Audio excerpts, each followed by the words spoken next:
अंधेरे किले का रहस्य राजस्थान के गहन जंगलों के बीच, जहां सूरज की रोशनी भी मुश्किल से पहुंचती है, वहां एक प्राचीन किला स्थित था। इसे लोग अंधेरे का किला कहते थे। 500 साल पहले यह राजा सोमेश्वर का महल हुआ करता था।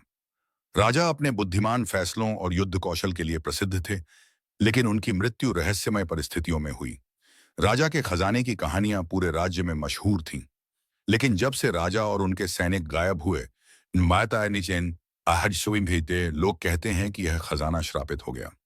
गांव वालों ने किले को छोड़ दिया और समय के साथ यह जगह वीरान हो गई। आर्यन, एक साहसी इतिहासकार और अन्वेषक, पुरानी और रहस्यमय जगहों पर रिसर्च करता था। वह है ना, हमेशा ऐसी कहानियां खोजने की कोशिश करता था जो सच्चाई से परे लगती थीं। एक दिन उसे एक पुरानी किताब मिली जिसमें राजा सोमेश्वर के किले और खजाने का जिक्र था। किताब में लिखा था कि राजा का खजाना आज भी किले में छुपा है, लेकिन उस पर एक श्राप है। यह पढ़कर आर्यन ने तय किया कि वह किले की सच्चाई का पता लगाएगा। आर्यन ने अपने बचपन के दोस्त सिद्धार्थों को साथ चलने के लिए मनाया। सिद्धार्थ एक विशेषज्ञ फोटोग्राफर था और दोनों मिलकर इस रोमांचक यात्रा पर निकल पड़े। रास्ते में घना जंगल था जिसमें कई लोग रास्ता भटक चुके थे। उन्हें एक पुराना उजड़ा हुआ मंदिर मिला जहां एक साधु बैठा था। साधु ने उन्हें चेतावनी दी, किले में जाने वाले लोग कभी वापस नहीं आते। राजा का श्राप आज भी जिंदा है। आर्यन और सिद्धार्थ ने साधु की चेतावनी को नजरअंदाज कर दिया और आगे बढ़ गए। किले के पास पहुंचते ही माहौल डरावना लगने लगा। चारों ओर सन्नाटा था और हवा में अजीब ठंडक थी। किले के बड़े दरवाजे पर एक शिलालेख लिखा था, यहां कदम रखने वाला अपना भविष्य खो देगा। सिद्धार्थ थोड़ा डर गया, लेकिन आर्यन ने कहा, डरने की कोई बात नहीं, ये सिर्फ कहानियां हैं।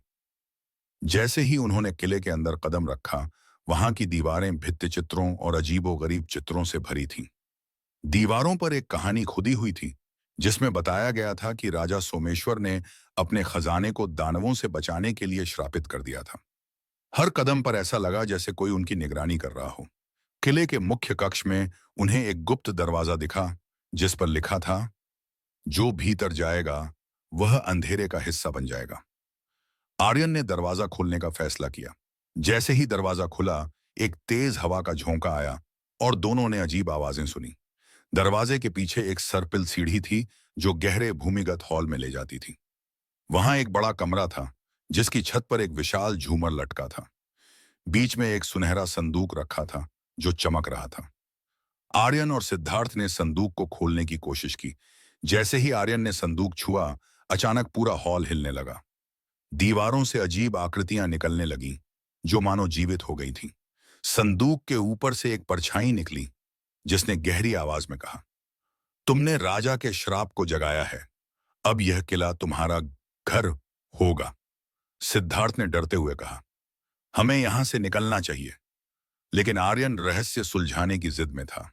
परछाई ने आर्यन पर हमला किया, लेकिन सिद्धार्थ ने अपनी टॉर्च की रोशनी से उसे रोकने की कोशिश की।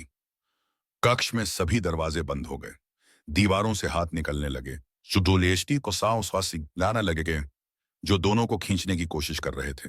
सिद्धार्थ ने आर्यन को बचाने के लिए संदूक को बंद करने की कोशिश की।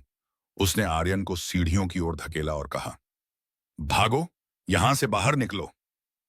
आर्यन ने भागने की कोशिश की, लेकिन जैसे ही वह बाहर निकला, दरवाजा अपने आप बंद हो गया। आर्यन किले से बाहर आ गया, लेकिन सिद्धार्थ अंदर ही रह गया। वह रोता हुआ गांव लौटा, लेकिन किसी ने उसकी बात पर यकीन नहीं किया।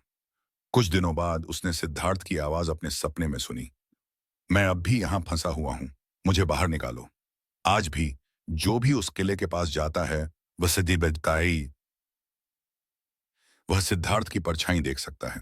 कहते हैं कि राजा सोमेश्वर का श्राप अब भी जीवित है और आर्यन कभी भी किले के अंदर वापस जाने की हिम्मत नहीं कर सका। दोस्तों, यह कहानी आपको कैसी लगी हमें कमेंट करके बताएं, और वीडियो अच्छी लगे तो वीडियो को लाइक करें और चैनल को सब्सक्राइब करें।